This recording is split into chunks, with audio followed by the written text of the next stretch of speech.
As we get into fireworks season, we have a look at some safety tips when using them. All the more relevant as Governor Roden and Interior Secretary Burgum have announced fireworks at Mount Rushmore to celebrate the nation's 250th birthday. And a major crackdown at the South Dakota State Prison in Sioux Falls results in indictments for drug overdose deaths and a riot. Your news starts now.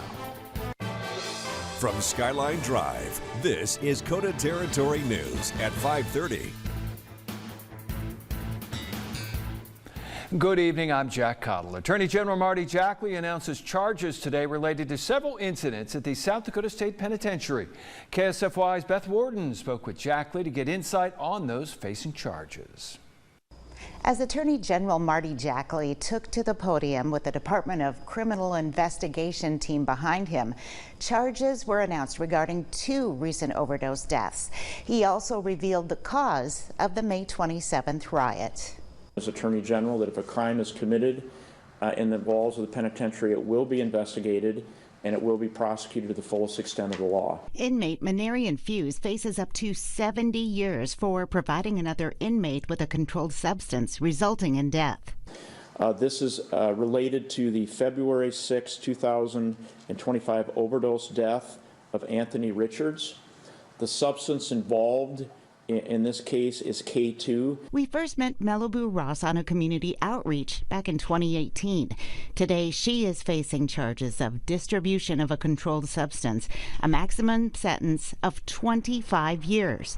The handoff allegedly took place during an inmate visit. Involves the May 15th, 2025 overdose death of inmate Jason Guru. The substances involved in this case are methamphetamine and cocaine. And the riot, May 27th, is believed to be a coordinated event by gangs. 24 inmates are facing various charges. 14 inmates were treated for injuries. 4 inmates were hospitalized. With respect to 30 of the inmates involved, they're affiliated to 9 separate gangs. 2 more overdose deaths are under investigation, and other cases remain open in previous years up to the statute of limitations of 7 years. Department of Corrections Special Investigative Unit assisted us in a lot of that process, but it'll range from video to forensic testing to witness interviews. Jackley explains inmates can be charged as either habitual offenders or have a double maximum sentence compared to those who are not incarcerated. In this case, the double length was chosen because the sentences are more harsh. In Sioux Falls, Beth Warden, Dakota News Now. Chief Meteorologist David Stradling is in the First Alert Weather Center tracking our thunderstorm chances this evening. So David, how are things looking out there on that First Alert Doppler radar? Yeah, we had a few storms rumble through earlier this afternoon for parts of northeast Wyoming and the northern Black Hills. Those storms have since lifted into north central South Dakota. These storms just southwest of Mobridge are the initial batch that moved through the Spearfish area with a nice hefty rainfall into portions of Perkins County right now, south of Lemon into Bison, just north of Faith. We have a couple of stray showers there along 212 in southern portions of Carter County, northern Crook County, but there is a severe thunderstorm. It's not in the KOTA viewing area. It's just to the north of Casper. We'll keep an eye out on that storm as it continues to track eastward through the evening. Some of these storms do have the potential for hail and damaging winds as a risk for severe weather continues across much of KOTA territory. We'll talk more in detail about another threat for severe weather tomorrow afternoon. All of those details coming up. Thank you, David. Fireworks will officially return to Mount Rushmore next year. Governor Larry Roden announced in February he and United States Secretary of the Interior Doug Burgum agreed to have fireworks return to the monument to celebrate 250 years of America in 2026. Today, Roden and Burgum signed the Memorandum of Agreement to move forward in planning the event. In a news release, Roden said, quote, "South Dakota is the epitome of freedom, so it's only fitting to throw the biggest birthday party ever for the United States of America in our backyard." Roden also invited President Donald Trump to attend the celebration. And with America's birthday right around the corner, you can expect the Black Hills sky to be lit up with plenty of fireworks. As fun as the 4th of July can be, people are encouraged to have fun responsibly. Brent Savage has some safety tips people can follow along with fireworks laws you should be aware of. Shooting off a bottle rocket into the night sky and playing with firecrackers is all fun and games until someone gets hurt. Don't shoot bottle rockets out of your hand. Try to maintain a safe distance from explosions and fireworks of all times. When dealing with fireworks, Porch also recommends people to keep a bucket of water, fire extinguisher, or some device close by to put out fires. According to Allegiant Fire Protection, South Dakota ranked #1 in the nation for the rate of firework-related injuries from June through August in 2023. The state also ranked #4 in the nation in fireworks spending per capita that same year. The Pennington County Fire Administrator believes there is a correlation. Certainly. We have 2024, there was $17 million worth of fireworks sold in South Dakota, with Pennington County being third in the state behind Minnehaha County and Lincoln County. In 2024, nearly $2 million worth of fireworks were sold in Pennington County. But you can't shoot those fireworks off in South Dakota until Friday. According to South Dakota state law, the use of consumer fireworks are only allowed from June 27th through the Sunday following July 4th. Firework use is also permitted from December 28th through January 1st. By state law, the county can also regulate firework usage through an exception only. The county is only allowed to regulate the discharge of fireworks if the grassland fire danger rating is in the extreme between June 20th and July 2nd. However, between July 3rd and the Sunday following the 4th of July, the county cannot regulate the discharge of fireworks. In addition, the discharge of fireworks is illegal within Rapid City limits in a 1-mile radius from city limits, along with the Black Hills Forest Fire Protection District. In Rapid City, Brian Savage, KOTA Territory News. It's been very nice outside today, but will this weather continue? We'll have your accurate First Alert forecast coming up later. But first, the 20th Guns N' Hoses blood drive is underway. We'll have the latest on who is in the lead.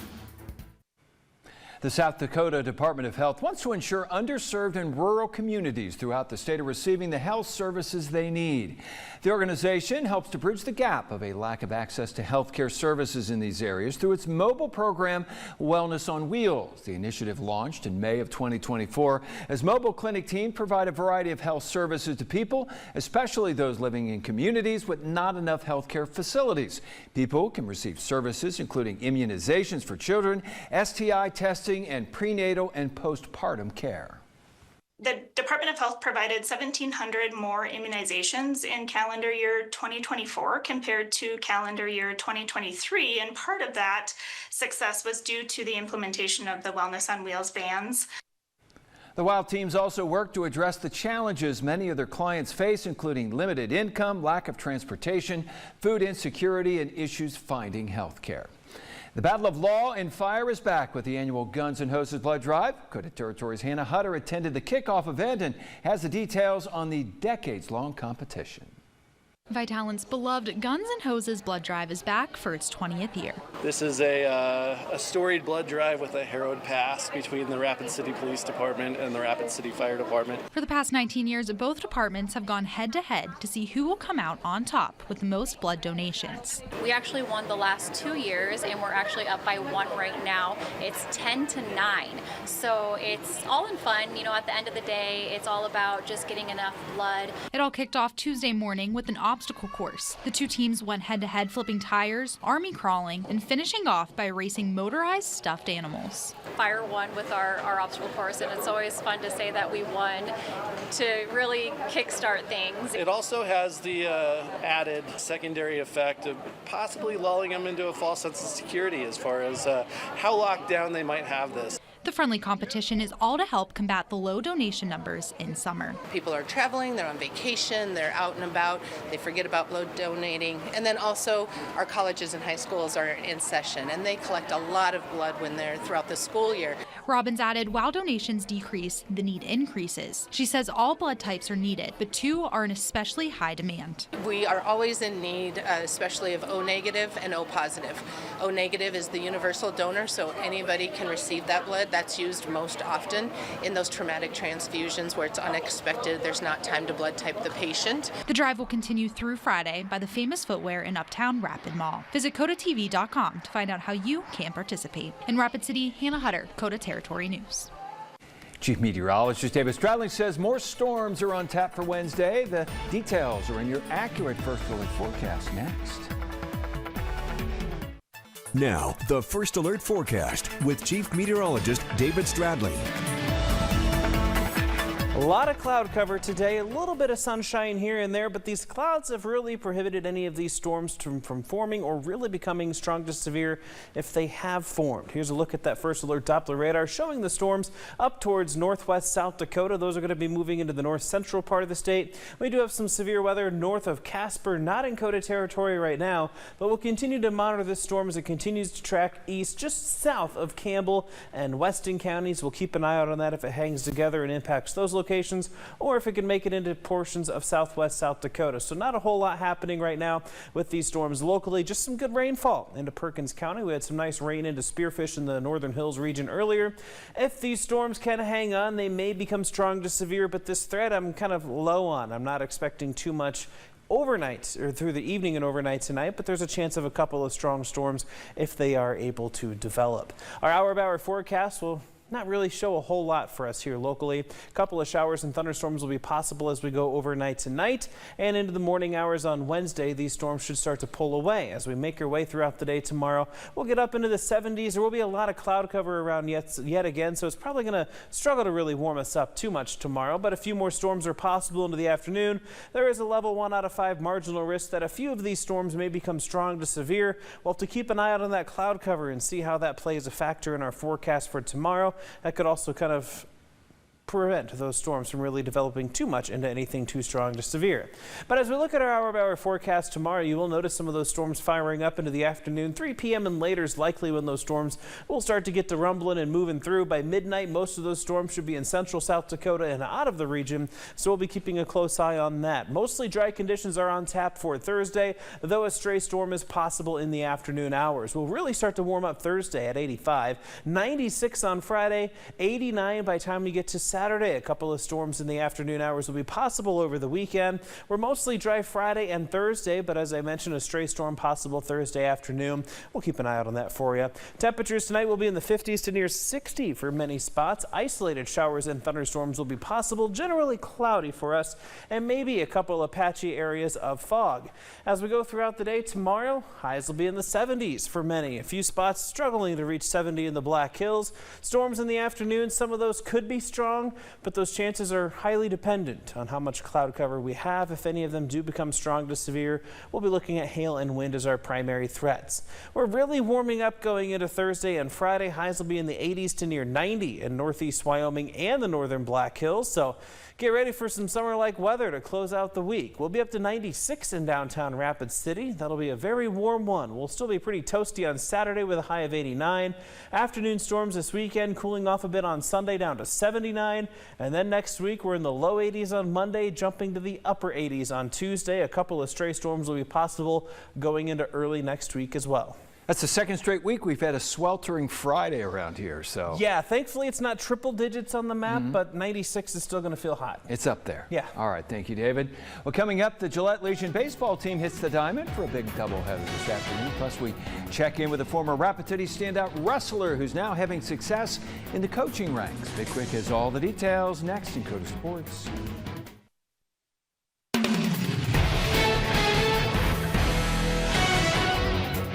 Happy dinner time, everybody. The Gillette Legion baseball team is delivering another impressive season. The Rough Riders have racked up a strong 27-22 record. Today, Gillette returned to the diamond as it hosted the Jackson Giants for a doubleheader. Quite a day for the Rough Riders as they sweep the doubleheader, winning both games 10-0. In Game 1, Carver Parflow was dominant on the mound, striking out 12 and allowing just 2 hits en route to picking up the victory. In Game 2, Parflow got things done with the bat, driving in 4 runs on 2 hits. And with the wins, Gillette improves to 29-22 on the season. The National High School Coaches Association's National Convention is being held in Rapid City this week. There's also a Coaches Hall of Fame ceremony, and the National Coach of the Year Awards will be presented. One of the finalists for Wrestling Coach of the Year is Rapid City Central's Lance Pearson. Now, one of Pearson's former wrestlers, Martin Mueller, was one of the featured speakers at the convention. After a standout college wrestling career at South Dakota State, Mueller is now the head coach at Dakota Wesleyan, and he's found that Pearson has influenced his coaching style. One thing Coach Pearson always taught us was positivity, getting back and always ending on an odd number. I'll never forget, he'd say that to us, and your first, third, your fifth, ending on a high note. And just the family aspect he created when I was a cobbler was something I'll cherish for the rest of my life. It's different, but in every great way.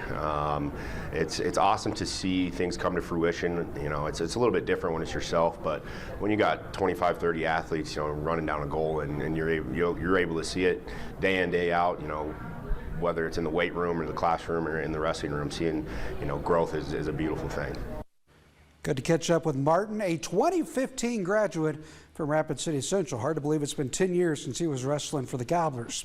Now, the Spearfish Legion baseball team turned in a strong performance at last weekend's Shadron Woodbat tournament.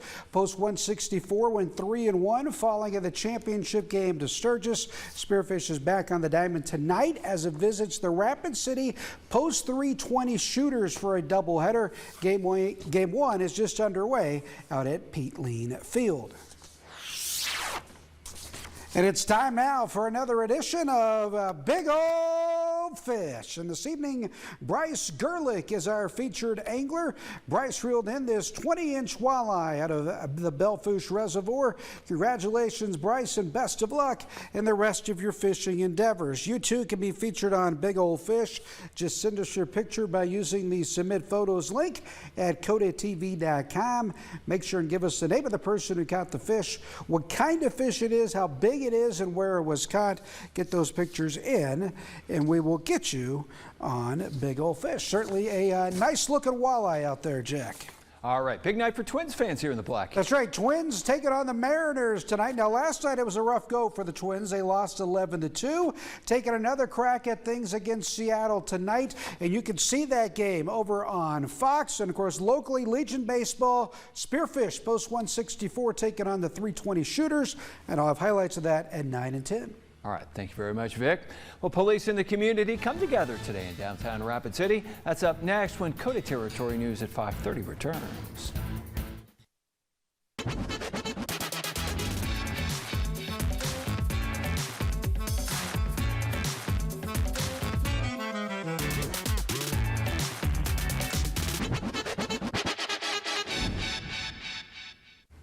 Ken, on brand new coverage tonight at 10, an interim legislative committee is addressing prison reform as South Dakota's inmate population continues to grow.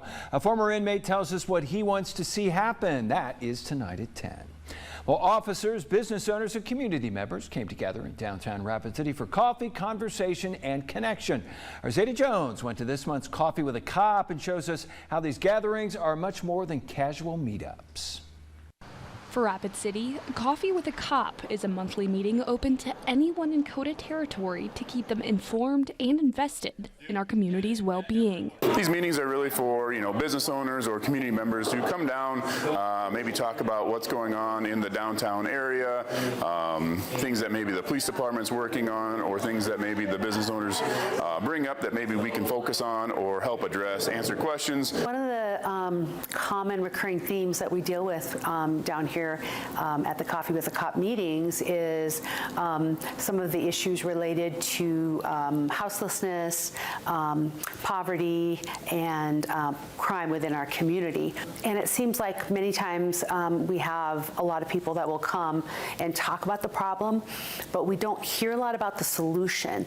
During this month's meeting, they brought solutions. Representatives from two impactful organizations in the community came to share their mission. The One Heart and Friends of the Children are making a real impact in our community, and we just want to kind of share what we're doing so that people know that there is work that's being done. The police department hosts these events every month at the Hive with the goal of encouraging community engagement. For more information on the two nonprofits, go to our website. Reporting in Rapid City, Zeta Jones, KOTA Territory.